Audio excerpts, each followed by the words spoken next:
Baik, bismillahirrahmanirrahim. Assalamualaikum warahmatullahi wabarakatuh. Selamat sore teman-teman semuanya. Oke, perkenalkan saya Windy Fitriani, NPM 202151047 pada program Studi Pendidikan Matematika Universitas Siliwangi. Di sini saya akan menjelaskan mengenai hakikat kemampuan pemahaman konsep matematis dan kecerdasan emosional. Oke, langsung saja di sini mengenai kemampuan pemahaman konsep matematis. Nah, karena materi matematika ini saling berkaitan satu sama lain sedemikian rupa, sehingga mempelajari materi ini menuntut siswa untuk memahami materi yang dibutuhkan atau materi awal atau materi prasyarat. Nah, oleh karena itu, saat belajar, siswa tidak hanya mengingat, tetapi benar-benar memahami apa yang dipelajarinya. Nah, karena salah satu tujuan pembelajaran matematika ini adalah pemahaman konsep matematis yang baik. Oke, langsung ke definisi. Di sini ada 3 definisi menurut para ahli. Definisi yang pertama ini menurut Delpin dan Simpson mengatakan bahwa pemahaman konsep matematis adalah kemampuan siswa untuk yang pertama menjelaskan suatu konsep, berarti siswa mampu mengulangi apa yang diajarkan. Kemudian yang kedua, menggunakan konsep tersebut dalam berbagai situasi. Dan yang ketiga, mengembangkan beberapa akibat dari konsep tersebut. Kemudian menurut Depdiknes, pemahaman konsep matematis ini merupakan salah satu kemampuan atau kompetensi matematika yang harus dicapai ketika mempelajari matematika, yaitu menunjukkan pemahaman siswa terhadap konsep matematika yang dipelajari, menjelaskan hubungan antara konsep tersebut, dan melalui penerapan konsep atau algoritma yang luas, akurat, efisien, dan cepat dalam memecahkan masalah. Kemudian definisi menurut Rosmawati mengungkapkan bahwa pemahaman konsep matematis adalah penguasaan sejumlah materi pembelajaran di mana siswa tidak hanya mengenal dan mengetahui, tapi mampu mengungkapkan kembali dalam bahasa yang mudah dimengerti serta mampu mengaplikasikannya. Nah, melalui analisis sintesis dari beberapa definisi menurut ahli tersebut, dapat disimpulkan bahwa kemampuan pemahaman konsep matematis adalah salah satu kemampuan atau kompetensi yang harus dicapai siswa ketika mempelajari matematika, yaitu mampu mengungkapkan kembali dalam bahasa yang mudah dimengerti, kemudian menjelaskan hubungan antar konsep, mengaplikasikan konsep dalam berbagai situasi dalam memecahkan masalah, serta mengembangkan beberapa akibat dari konsep tersebut. Oke, yang selanjutnya di sini ada indikator. Di sini indikator juga ada beberapa ahli ya. Ada menurut kurikulum 2013, kemudian menurut Sanjaya tahun 2009, dan yang terakhir ada menurut Herman dalam Noviana tahun 2017. Nah, di sini berdasarkan beberapa pendapat tersebut ya yang tadi, maka indikator kemampuan pemahaman konsep yang digunakan ini ada 7. Nah, di sini sudah terdapat contoh soalnya juga. Nah, yang pertama ini menyatakan ulang konsep yang dipelajari. Jadi, maksudnya itu kemampuan peserta didik untuk mengungkapkan kembali materi yang telah disampaikan, baik secara lisan maupun secara tulisan. Nah, yang kedua ini ada mengklasifikasikan objek menurut sifat-sifat tertentu, yaitu kemampuan peserta didik untuk mengelompokkan suatu objek berdasarkan sifat-sifatnya yang terdapat dalam materi.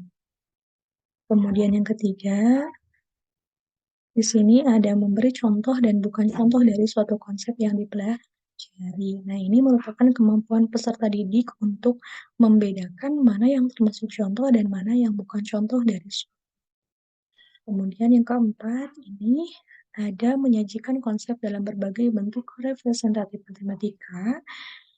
Ini merupakan kemampuan peserta didik untuk memaparkan atau mempresentasikan suatu konsep dan penyelesaiannya secara berurutan. Kemudian yang kelima ini ada mengembangkan syarat perlu dan syarat cukup suatu konsep. Ini merupakan kemampuan peserta didik untuk mengkaji mana syarat perlu atau syarat cukup terkait dalam suatu konsep materi. Kemudian yang keenam, ini mampu menerapkan hubungan antara konsep dan prosedur. Nah, ini merupakan kemampuan peserta didik untuk menyelesaikan soal dengan tepat sesuai dengan apa yang sudah mereka dapatkan sebelumnya. Dan yang terakhir, ada menerapkan konsep secara algoritma ke pemecahan masalah. Nah, ini merupakan kemampuan peserta didik untuk menggunakan konsep serta prosedur dalam menyelesaikan soal yang berkaitan dengan kehidupan sehari-hari. Ini sudah ada contohnya. Nah, kemudian oke, dari indikator kemampuan pemahaman konsep matematis yang digunakan ini, berikut ini merupakan instrumen tes kemampuan pemahaman konsep matematis pada materi aljabar. Nah, sebelum kita lihat instrumen tesnya, di sini ada indikator pemahaman konsepnya. Yang pertama, menyatakan ulang konsep yang dipelajari dengan indikator menulis kembali bentuk aljabar terdapat pada nomor butir soal yang pertama, kemudian mengklasifikasikan objek menurut sifat-sifat tertentu, dengan indikator menyebutkan variabel, koefisien, konstanta, dan suku dari beberapa bentuk aljabar terdapat pada nomor butir soal yang kedua, kemudian memberi contoh dan bukan contoh dari suatu konsep yang dipelajari. Indikatornya mengidentifikasi contoh dan bukan contoh dari bentuk aljabar terdapat pada nomor butir soal yang ketiga. Kemudian ada menyajikan konsep dalam berbagai bentuk representatif matematis. Indikatornya mengubah bentuk aljabar ke bentuk yang paling sederhana dan merubah soal cerita ke dalam bentuk aljabar. Nomor butir soalnya dapat pada nomor 5, kemudian mengembangkan syarat perlu dan syarat cukup suatu konsep. Indikatornya mengidentifikasi permasalahan agar terbentuk sebuah jawaban yang tepat. Terdapat pada nomor butir soal yang ketujuh, kemudian mampu menerapkan hubungan antara konsep dan prosedur. Indikatornya menggunakan konsep perkalian, pengurangan, serta penjumlahan bentuk aljabar. Terdapat pada nomor butir soal yang keempat, dan yang terakhir menerapkan konsep secara algoritma ke pemecahan masalah. Indikatornya menggunakan konsep penjumlahan dan pengurangan bentuk aljabar dalam pemecahan masalah kehidupan sehari-hari. Terdapat pada nomor butir soal yang keenam. Nah, berikut ini adalah instrumen tes yang digunakan berdasarkan indikator tersebut. Oke, kita lanjut ke kecerdasan emosional. Nah, apa sih kecerdasan gitu ya? Nah, kecerdasan ini adalah kecakapan untuk menemui situasi-situasi baru atau belajar melakukan dengan tanggapan menyesuaikan diri yang baru. Nah, Gardner dalam bukunya yang berjudul Frame of Mind pada buku Goldman tahun 2000, halaman 50 sampai 53, mengatakan bahwa bukan hanya satu jenis kecerdasan yang penting untuk meraih sukses dalam kehidupan, melainkan ada kecerdasan dengan varietas utama, yaitu interpersonal dan intrapersonal, yang dinamakan sebagai kecerdasan pribadi. Nah, emosi sendiri secara bahasa berasal dari kata mover, kata Latin yang berarti bergerak atau menggerakkan, ditambah awalan "e" untuk memberi arti bergerak, menjauh, sehingga kecenderungan bertindak adalah hal yang mutlak dalam emosi. Nah, lanjut ke definisi. Di sini ada 3 definisi menurut para ahli. Yang pertama, menurut Salovey dan Meyer, ungkapkan bahwa kecerdasan emosional ini merupakan himpunan bagian dari kecerdasan sosial yang melibatkan kemampuan memantau perasaan sosial, yang melibatkan kemampuan pada orang lain, memilah-milah semuanya, dan menggunakan informasi ini untuk membimbing pikiran dan tindakan. Kemudian, menurut Goldman pada tahun 2002, halaman 512, menyatakan bahwa kecerdasan emosional ini merupakan kemampuan seseorang mengatur kehidupan emosinya dengan intelijensi, to manage our emotional life with intelligence, menjaga keselarasan emosi dan pengungkapannya, the appropriateness of emotion and its expression, melalui keterampilan kesadaran diri, pengendalian diri, motivasi diri, empati, dan keterampilan sosial. Nah, yang terakhir di sini ada menurut Yusuf dan Nurushan tahun 2014, halaman 202, mengatakan bahwa kecerdasan emosional ini merupakan kesadaran terhadap perasaan diri sendiri dan orang lain, bersikap empati, kasih sayang, motivasi, dan kemampuan untuk merespon suasana kegembiraan dan kesedihan secara tepat. Nah, dari beberapa pendapat ini, Melalui analisis sintesis, dapat disimpulkan bahwa kecerdasan emosional ini adalah kemampuan seseorang yang, merupakan bagian dari kecerdasan sosial yang melibatkan kesadaran terhadap perasaan diri sendiri dan orang lain, kemudian pengendalian diri, motivasi diri, empati, serta kemampuan untuk merespons suasana kegembiraan dan kesedihan secara tepat. Oke, lanjut ke aspek atau indikator dari kecerdasan emosional. Di sini ada, menurut 2 ahli, yang pertama menurut Howard Gardner tahun 1983, mengatakan bahwa aspek atau indikator kecerdasan emosional ini ada 5. Yang pertama, mampu menyadari, mengelola emosi diri sendiri, memiliki kepekaan terhadap emosi orang lain, mampu merespon dan bernegosiasi dengan orang lain secara emosional, kemudian dapat menggunakan emosi sebagai alat untuk memotivasi diri. Kemudian yang selanjutnya, eee, menurut Salovey pada Goleman tahun 2007 halaman 58 sampai 59, ada 5 aspek indikator juga. Yang pertama, mengenali emosi diri, kemudian mengelola emosi, memotivasi diri, mengenali emosi orang lain atau empati, dan membina hubungan. Oke, dari aspek, indikator yang, menurut Salovey pada Goleman, oleh Samsu Yusuf ini dijabarkan dalam pemetaan yang sistematis berdasarkan aspek atau unsur dan ciri-ciri kecerdasan emosional.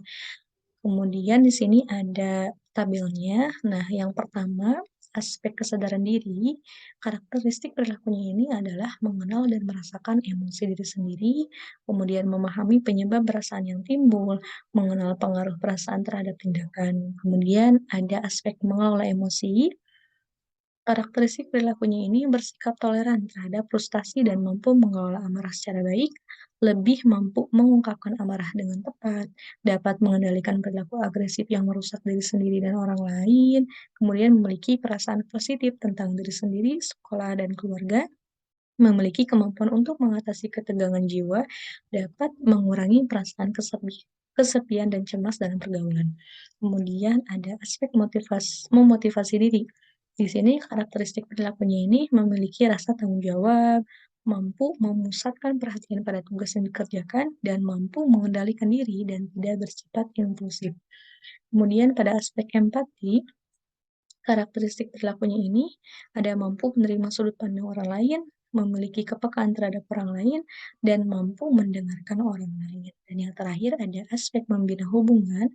Karakteristiknya sendiri adalah memiliki pemahaman dan kemampuan untuk menganalisis hubungan dengan orang lain, dapat menyelesaikan konflik dengan orang lain, memiliki kemampuan berkomunikasi dengan orang lain, memiliki sikap bersahabat atau mudah bergaul dengan teman sebaya, kemudian memiliki sikap tenggang rasa dan perhatian terhadap orang lain, memperhatikan kepentingan sosial, contohnya yaitu senang menolong orang lain dan dapat hidup selaras dengan kelompok, kemudian bersikap senang berbagi rasa dan bekerja sama, dan yang terakhir bersikap demokratis dalam bergaul dengan orang.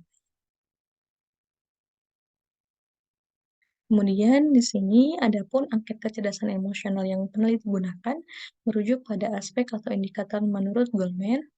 Di sini, untuk aspek yang pertama ini mengenali emosi diri ini terdapat pada nomor butir angket nomor 1 sampai 6. Kemudian aspek yang kedua, mengelola emosi itu terdapat pada nomor butir angket 7 sampai 17. Kemudian untuk aspek memanfaatkan emosi secara produktif terdapat pada nomor butir angket 18 sampai 24. Kemudian untuk aspek empati terdapat pada nomor butir angket 25 sampai 32. Dan yang terakhir ada aspek membina hubungan terdapat pada nomor butir angket 33 sampai 40. Nah, mungkin, cukup sekian yang bisa saya sampaikan. Terima kasih atas perhatian teman-teman semuanya. Wassalamualaikum warahmatullahi wabarakatuh.